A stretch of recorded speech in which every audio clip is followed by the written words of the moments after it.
Kate Millefalcha, welcome to Irish Granny Helen. Welcome back. If you're a returning subscriber, returning viewer, if you're not also a subscriber, why not? Welcome to brand new subscribers. I really, really appreciate you. Spread the word. Thank you. And today I want to talk about a person whose name may not ring too many bells, James Forrestal.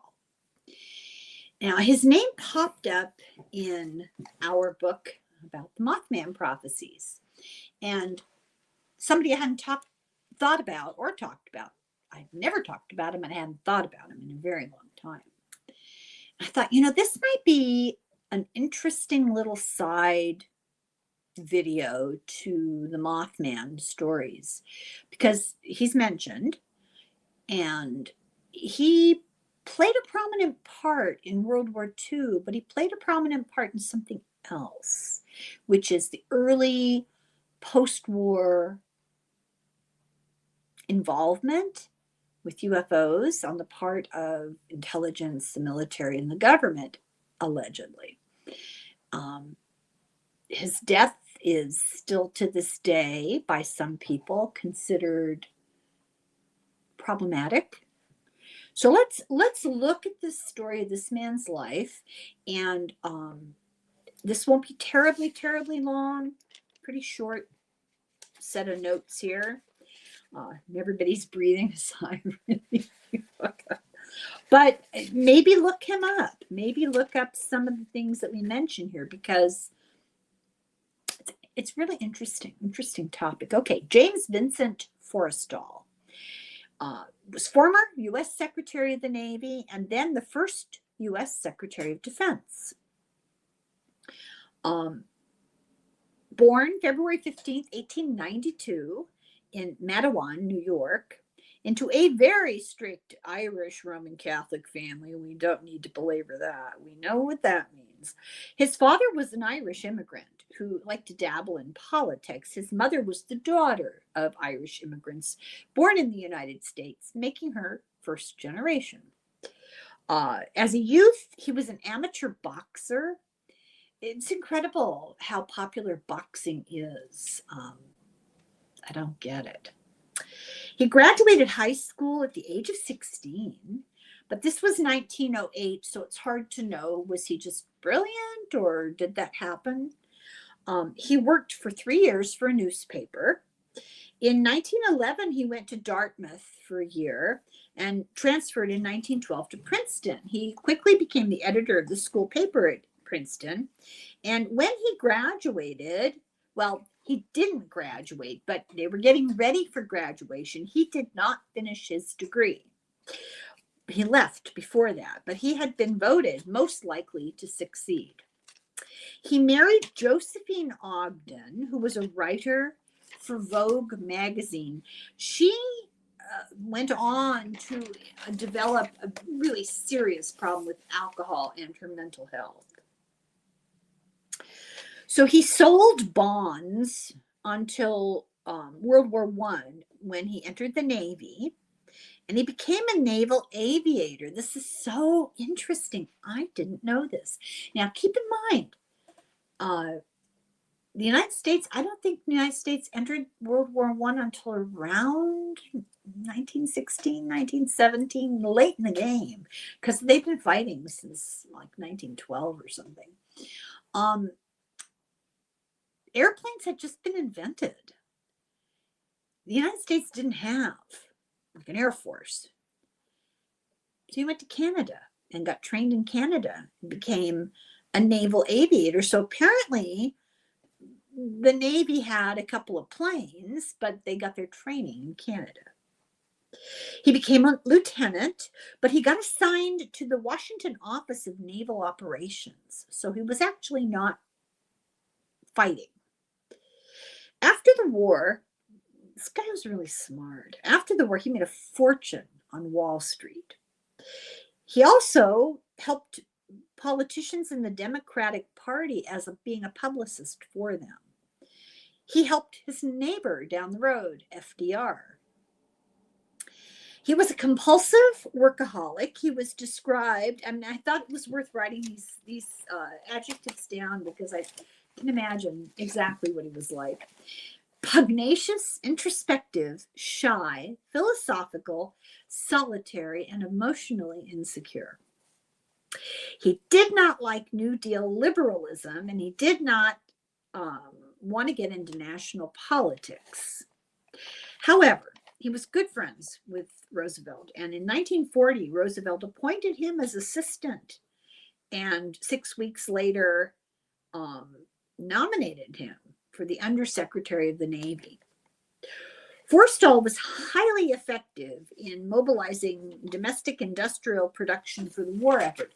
And if you remember about what it was like in the United States during World War II,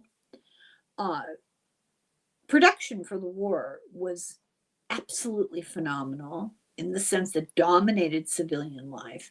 Think Marilyn Monroe worked at a war plant. Women in hordes, Rosie the Riveter, became absolutely vital in the war effort. People, random, people made it a point to collect scrap metal. Everybody was collecting scrap metal. There was just an all-out 100% involvement of the entire country. And Forrestal was the one who was the impetus behind that. He was also responsible for the industrial response. It was incredible. They turned over, every factory in the country was turned over to manufacturing for the war, which meant that all the food went to the military, and it was hard. You couldn't get a pair of shoes. You couldn't get tires for your bicycle. You couldn't get tires for your car. Couldn't get gas for your car. There were a lot of sacrifices made during this time period. But he was very hands-on. He didn't just stay in Washington and decree from his office. He went to all these factories. He went to the South Pacific. He visited Pearl Harbor, which was the site of the attack that led to America, joining the war. He argued for more focus on material needs in the Pacific, but he got a lot of pushback from Secretary Stimson. But he stood up to Stimson. When his superior, remember he's the undersecretary, when the Secretary of the Navy, Frank Knox, died of a heart attack in 1944, Forrestal became Secretary of the Navy. He was much more involved of a person than Knox ever was, including the Naval Court of Inquiry he set up to investigate possible naval flaws in response how Pearl Harbor was able to be attacked. What were the weaknesses that the Navy neglected to address ahead of time? That was the question. They found no real fault. That the only thing that was possibly a big problem, and it was a problem, was communication. Nobody told the commander of the Pacific Fleet that war was imminent and that they suspected Japanese were going to attack. And nobody communicated with them to warn them in Pearl Harbor on the day that it happened. That was no systemic long-term big flaw. Forrestal integrated the Navy. Now, he started out pushing for it, and it didn't happen until after the war. But he wanted integration, 100% integration in the Navy. He had no time for this, separation of people. During the war, he went to the site of battles. He was at Iwo Jima. In fact, I thought this was an interesting tidbit of American history. The famous picture of the soldiers raising the flag at Iwo Jima. That was a horrible, horrible battle. A lot of Americans lost. It was just, terrible. And when they finally prevailed, they took this picture of the soldiers raising the flag. Well, actually, that wasn't the original flag. Yes, they were repeating what they remembered that they saw. The flag was raised. And Forrestal was given that flag, that historical flag, as a souvenir. And then they reenacted them raising the flag. It was the second flag, not the original. And the reason is because they wanted a picture for publicity, but they couldn't have a flag up there and then raise another flag. So they took down the original, they gave it to Forrestal as a souvenir, and they enacted the raising of the flag for pictures. Forrestal advocated for a softer policy with Japan. He always had throughout the war. He wanted to instead focus on what he considered the real threat, which was Russia. He felt the USSR had a goal, a long-term goal in mind. Keep this in the back of your mind. This guy was prescient. He felt that Russia wanted to destabilize Europe.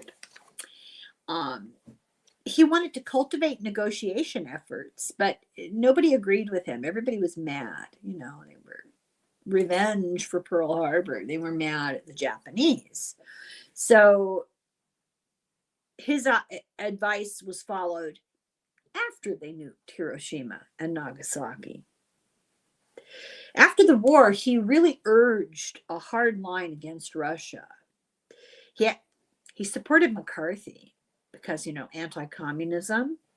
Forrestal believed that the USSR was much smarter, much craftier, much less trustworthy than the US government seemed to believe. He was made the first Secretary of Defense. He pushed for and got, in 1949, full integration of the military. Forrestal is involved with Truman's policies on Palestine and Israel and the partition of Palestine. He didn't like the political pressure that was put on Truman, that was swaying Truman's decision.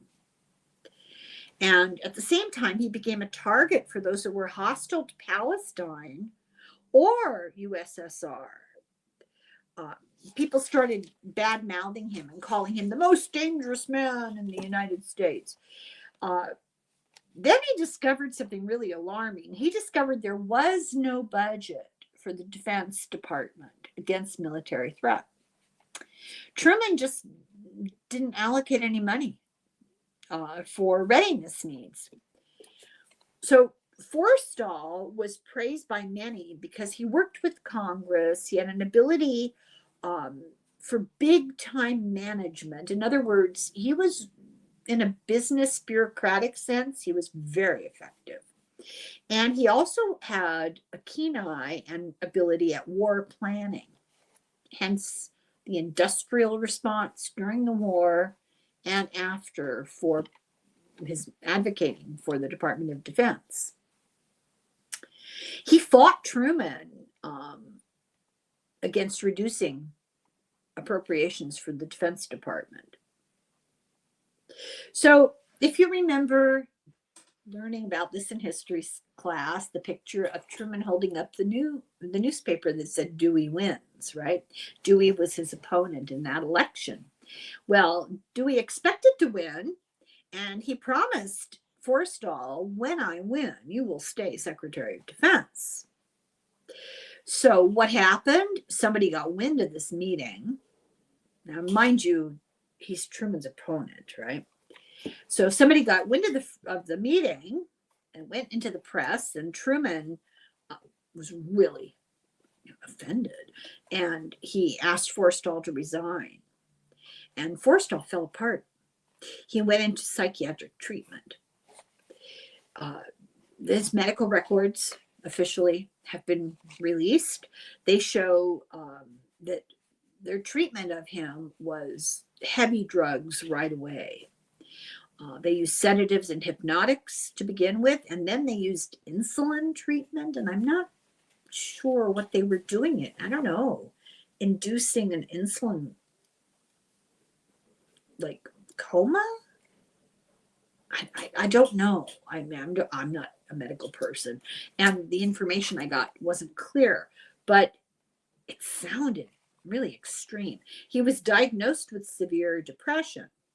He was checked into the National Navy Medical Center, with nervous physical exhaustion.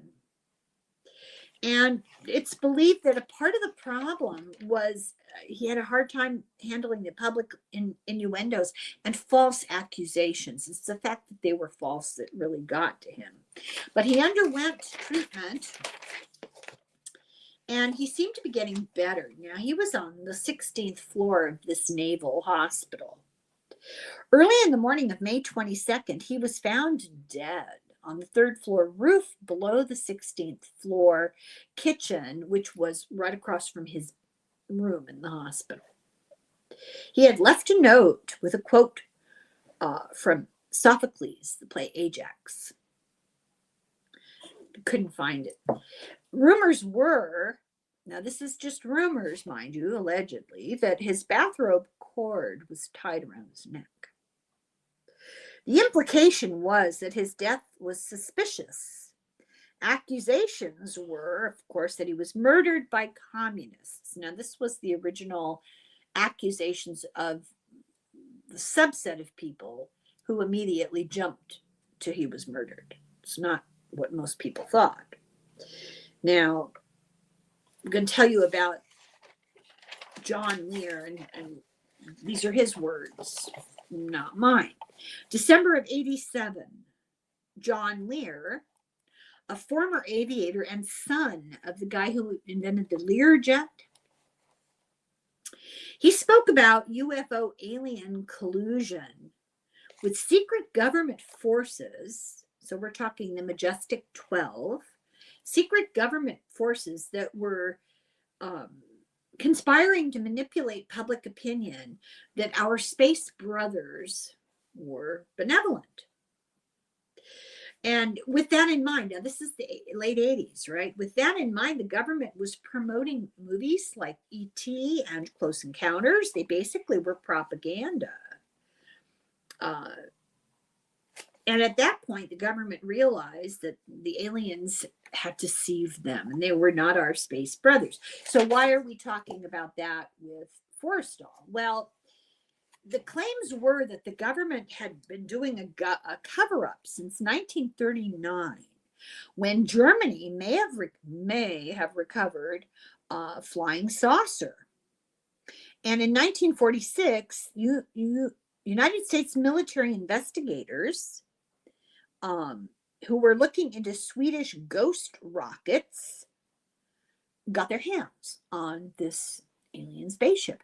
We've also heard through other books that we've done that it went to the Vatican, and the Vatican gave it to the US. So what to believe? These are rumors. Who knows? But these are the rumors whirling around. So at the same time, Majestic 12 allegedly was investigating the crashes, plural, at Roswell, Aztec, New Mexico, Laredo, Texas. So Forrestal allegedly was an insider to all of this stuff. And his realization that there were ETs, there were aliens, there were space connections, and they weren't good dudes. These were not our blood brothers in space, that their intentions were not good. And when he found that out, he had a breakdown. And like the last straw was Truman firing him, basically. He heard about the abductions, he heard about the implants, he heard about the hybrids, and that this fact that the government sanctioned it and worked with the aliens, allowing them to mutilate animals and kidnap people and experiment on them. This pushed Forrestal over the edge, and he got put into the mental hospital, and there was huge concern that he's going to spill the beans publicly. So his death was a covert CIA operation. That's why we're talking about him today. So there are numerous films and books, comics, a game. I haven't seen this movie. I got to watch it in 2020. There was a movie called The 11th Green, And it talks about 1949, Forrestal preparing to make it all public. And the men in black gave him a choice. We can't trust you. You choose. You or your family. And we know the outcome. The movie ends, this is the quote, in memory of James V. Forrestal, 1892 to 1949, who understood the significance of the events and sought to act honorably amid treachery. And that's the end of that story. So I thought you'd be interested in that. A little side story involved in the whole UFO larger world, and troubling if any of it is true. How will we know? Well, stay tuned because Deborah Lupien and I will be asking. So thank you. Thank you very much for watching. Double check your subscriptions, your little bells. Please spread the word. We're all starting to feel the pressure. Things are not doing well here. Thank you. Thank you for watching. Slongafoil. Slancha.